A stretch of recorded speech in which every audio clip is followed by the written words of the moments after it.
কাউনিয়ার প্রত্যন্ত চর-অঞ্চল গ্রামে শিক্ষার বাতিঘর পল্লীমারী আদর্শ প্রি ক্যাডেট স্কুলের কোমলমতি শিক্ষার্থীদের বিভিন্ন প্রকার দেশীয় ফল সম্পর্কে সম্যক ধারণা লাভ করার লক্ষ্য নিয়ে আয়োজন করা হয় ফল উৎসব। এতে বিভিন্ন ফলের নাম সম্পর্কে অবগত হওয়ার অমীয় সুযোগ তৈরি হয় শিক্ষার্থীদের। বৃহস্পতিবার স্কুলের পরিচালক ও শিক্ষকরা পরিশ্রম করে নানান সাজে নান্দনিক বৈচিত্র্যতায় আম, জাম, লিচু, কাঁঠাল, তরমুজ, কলা, পেয়ারা, তাল, ড্রাগন ইত্যাদি দেশীয় ফল সাজিয়ে তোলেন। দিনব্যাপী এই উৎসবে সকাল থেকেই ফল উৎসব ঘিরে অতিথিবৃন্দ, শিক্ষক ও শিক্ষার্থীদের মধ্যে মিলন মেলায় পরিণত হয় প্রতিষ্ঠান প্রাঙ্গণ। আয়োজিত ফল উৎসব অনুষ্ঠানের শুরুতেই অতিথিদের ফুলের পাপড়ি দিয়ে বরণ করে নেন কোমলমতি শিক্ষার্থীরা। আয়োজিত অনুষ্ঠানে উপস্থিত ছিলেন হারাগাছ ইউনিয়ন পরিষদের চেয়ারম্যান রাজু আহমেদ, পল্লীমারী আদর্শ প্রি ক্যাডেট স্কুলের পরিচালক জাহাঙ্গীর আলম, আশিকুর রহমান, পল্লীমারী উচ্চ বিদ্যালয়ের প্রধান শিক্ষক গোলাম মোস্তফা গোলাপ, সাবেক ইউপি সদস্য আব্দুল সালাম,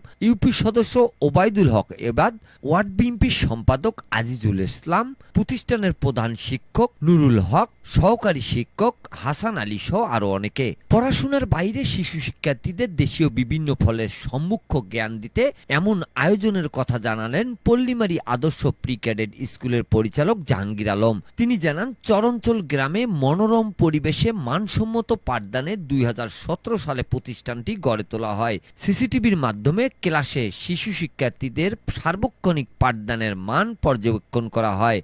বিভিন্ন ধরনের ফল দেখতে পেয়ে যেমন খুশি শিশু শিক্ষার্থীরা, তেমনি ফলের স্বাদ গ্রহণ করতে পেয়ে উৎসাহিত হয়ে পড়েন তারা।